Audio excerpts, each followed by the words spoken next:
Hello everyone, it's Leo, and in this video I want to share my thoughts, ideas and theories for the future of Healing Good Precure. I am not going to talk about the future of Healing Good based on the number of episodes and when the season is gonna end. I've already did a video on this, so if you want to watch it, if you want to share your ideas and talk a little bit more about when Healing Good is ending, since we had 2 months of hiatus, I'm going to leave the link on the description box so you can check it out. But in this video, I want to share ideas and thoughts for the future of Healing Good based on what we have so far.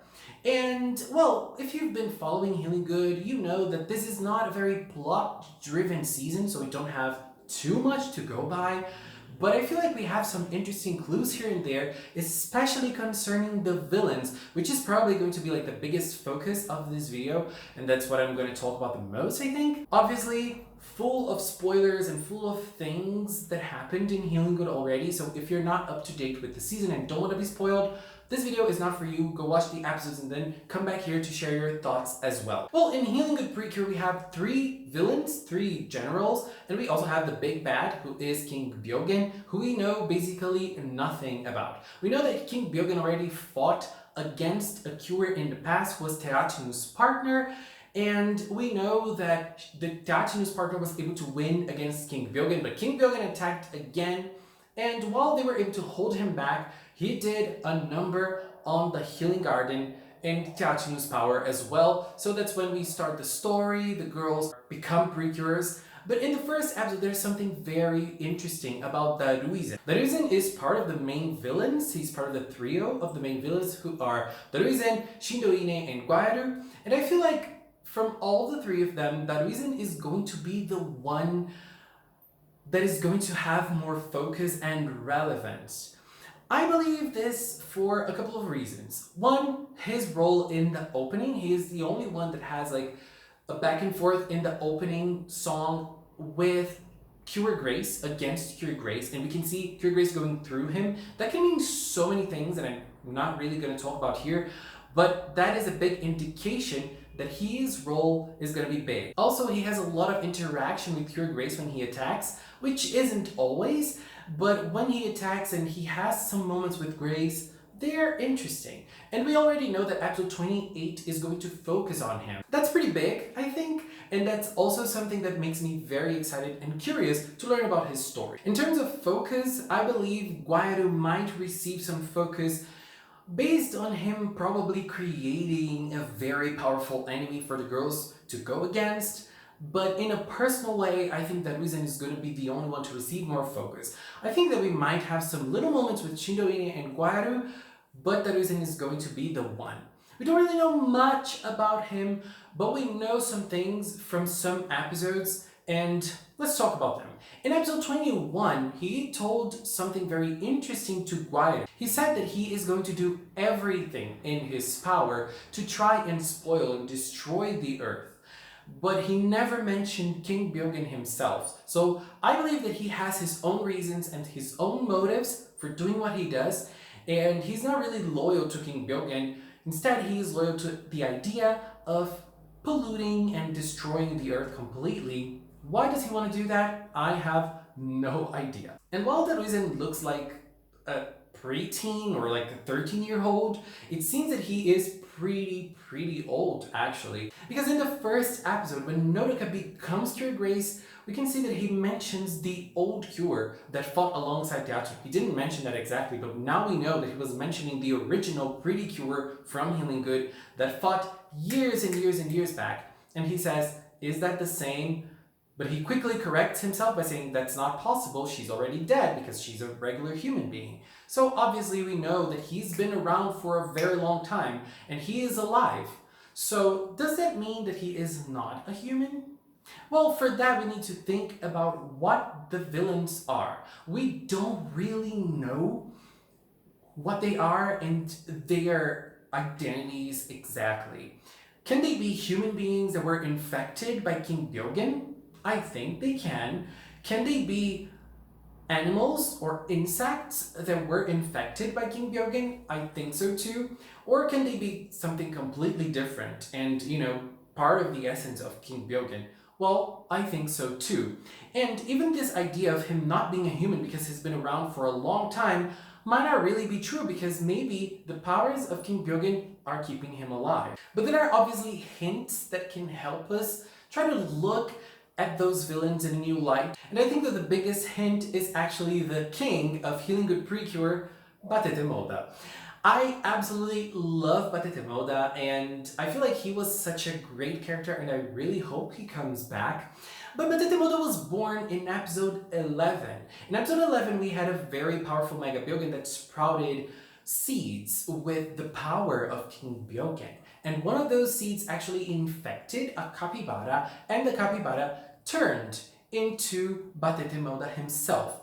Well, what happened was that villain that was born, that was created, was very powerful and he was able to fight against the Cures in the same level of power or even stronger than them. He was super strong and he was acknowledged by King Byogen himself. In episode 12, he was introduced to the other villains, to the trio of villains by King Byogen. So King Byogen knew about his existence. Now in episode 24, we had a new animal turning into a villain. This time, Daruzen created a new villain using the power of those green crystals that they're using now, that they're harvesting from the Byogens to create powerful and to buff the Byogens actually.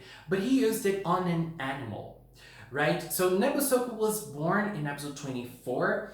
But he was quickly defeated in episode 24 as well. He didn't last long. And I feel like Nebusoku is not as powerful as Batatemoda for a couple of reasons. The first one being, Batatemoda was created by a seed. His origin was from a seed from a monster. And I believe that this seed kind of has more to do with King Byogen than the crystals that they harvest from the Mega Byogens. Actually, because, you know, King Byogen knew that Batatemoda existed and he acknowledged him and he wanted Batatemoda to act. In this case of Nebusoku, I think it was a lesser monster, and Nebusoku himself wasn't thinking about King Byogen. He wanted to impress Daruizen, who was his older brother. I think that he mentioned him as an older brother, but he was like his creator. So there's a big difference between Batatemoda and Nebusoku, even though both of them were created by possessing animals with the dark power of healing good. But there is a very big difference. Nebusoku was defeated in episode 24, and after his defeat, he went back to being a bird. In Batatemoda's case, he was defeated in episode 20 by Cure Earth. She arrived and she is simply flawless and fabulous. I loved seeing her that way. And it was very interesting the way that she just jumped in and she didn't even want to know Batatemoda's name. She snapped and simply destroyed him. And in Healing Good's case, you don't destroy an enemy. You purify the dark power that is in it. So what happened to Batatemoda? Was he killed? Was he purified? And I dare say we don't really know what happened. So when Cure Earth defeated Batatemoda in episode 20, we haven't seen his capybara form back. And well, let's analyze the situation. Usually in Precure, in the latest seasons actually, we don't see the Cures actually killing the villains anymore. We see them purifying them or even talking to them like they did in Star Twinkle. But the thing is, the killing villains days are long gone. We obviously have exceptions, but I don't think that Healing Good will be an exception to this rule. So, what actually happened in episode 20? Let's analyze this now. First, I just want to say that I loved how Cure Earth snapped and destroyed Batatemoda. I know, I love Batatemoda, but that scene was so cool. I have to say it again. I loved it. And I believe 3 different things could have happened. So let's talk about them. The first one is that, well, Batatemoda wasn't actually killed. His body was lying there and someone got his body and he is gonna come back cooler and stronger than ever. And when he comes back, we're gonna have a flashback showing how it happened. Yes, I believe King Byogen got him somehow. And I really, really hope that this is the right thing. So there are obviously other possibilities, so let's talk about number 2. Number 2 is, when Cure Earth defeated Batatemoda, she actually killed not only Batatemoda, but also the capybara that was the host, the original body of Batatemoda. And to show a dead capybara on the ground would probably be too sad and kind of traumatic to children, so they decided not to show it and hid this information from us because of the cruelty. Well, I don't really believe in this, but this could be a thing, and we won't see Batatemoda again. That would be really sad. But there is a third solution or a third idea about this. Well, when she defeated Batatemoda, he simply got back to being a regular capybara, but they forgot to show it to us, or they simply did not care enough to show it to us because this is not relevant enough. I believe that the first one is the most plausible one, but I can see the other two happening, especially number 3. But the thing is, usually we had previous seasons, especially Mahotsukai, in which we had a trio of villains that were based on animals. There were animals that were possessed to fight against the cures. And those animals, when they were defeated, those villains, when they were defeated, they went back to becoming animals again. So we had a bat, we had a spider, and we had a turtle. And we were able to see them, and I think we had a chameleon as well, didn't we? The short one.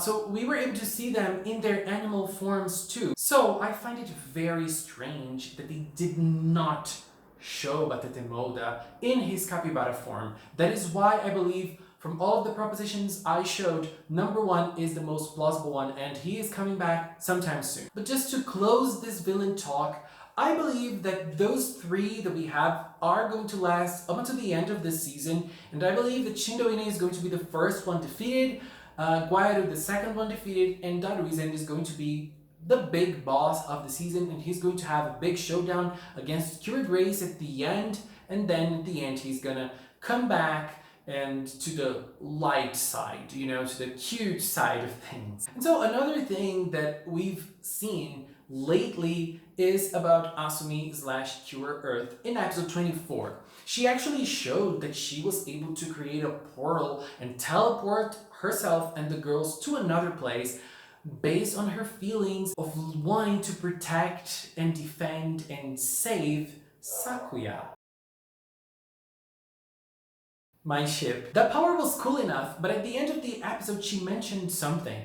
That power had some limitations because it takes a lot of energy from her to actually do that power and, you know, create a portal and teleport them. So she can't use it every single time that she wants to.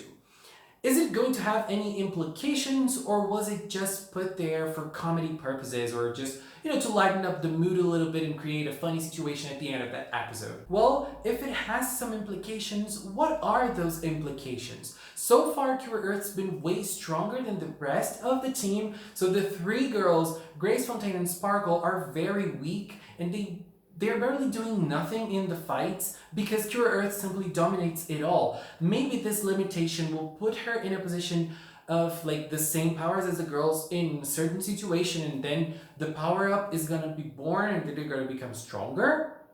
I don't know. What do you guys think? And not only that, Cure Earth is a spirit that was born from Yachinu's wish and Latte's wish to fight. So, at the end of the season, King Byogen is probably going to be defeated. There's going to be no threat anymore. That renders her existence futile. Does she need to exist? Is she going to combine with the Earth once more? What is going to happen with Asumi at the end of the season? I believe that we're going to have a very dramatic goodbye since she doesn't need to exist anymore and she's going to come back to be part of Earth. But then, like, maybe with a little scene at the end, she is gonna come back and spend the rest of her days with Latte. I don't know, I feel like usually we have those bittersweet endings that brings us lots of tears, and that reminds me of seasons like Smile Precure, Star Twinkle Precure, and obviously Precure All-Stars DX3, the third All-Stars movie that we had like a big sad ending, but then, you know, things got back to normal after a while. And I believe that this might happen at the end of the season with Asumi. So I think that's all I wanted to talk about for today. I don't think there is much to say about Healing Good concerning the plot. I think that like the biggest questions lie in the villains because we know almost nothing about them. And in terms of the characters, I don't think that there is much room for plot so far. Like, there isn't much that they want to achieve that we haven't seen before. I'm kind of expecting them to touch on the topic of Nodoka's disease a little bit more in the future, and maybe at the end of the season, I don't know. But I really, really, really hope that they don't show that Nodoka was cured because she became a cure, or Nodoka was cured because she's living in Tsukuyoka City, and Tsukuyoka City has some like healing properties and spiritual powers that healed her. And you know, just show that she was actually healed because that's how her body functioned. I would like for things to be this way, but I'm not really sure if that's the direction they're gonna go. Anyways, I really want to hear from you. Please share your thoughts on Daruizen, on Batatemoda. Is my king coming back to Healing Good in your opinion? Please share it with me in the comment box. Also, Earth's ideas and, you know, what is going to happen to Asumi at the end of the season. What do you think? I am very curious, and I think that Healing Good is being very interesting. You know, I love when we can raise those questions and talk about the seasons like this. And, you know, I decided to do a little innovation in terms of filming, and there I have a very strong light in my face. I can barely see in front of me, so I'm sorry if my face is strange in some moments of the video. And so if you've watched up until now, thank you very, very much. Thank you so much for supporting the Magical Cinnamon channel. If you would like to support, you can become a member. There is a button there, you can click on it and become a member of the Cinnamon channel. There are different tiers that you can get to different things. But if you can't, or if you don't want to support it this way, if you like the video and comment on it and share, I would be very, very, very thankful. It really, really helps a lot. Anyways, I wanted to take this little time to thank all the members of the Magical Cinnamon channel, the Magical Girls, the Innocent Forms, and the Twinkle Imagination members. Thank you so much for supporting me. And if you've watched up until now, thank you so much once more. Thank you so much for watching, and until next time. Bye bye!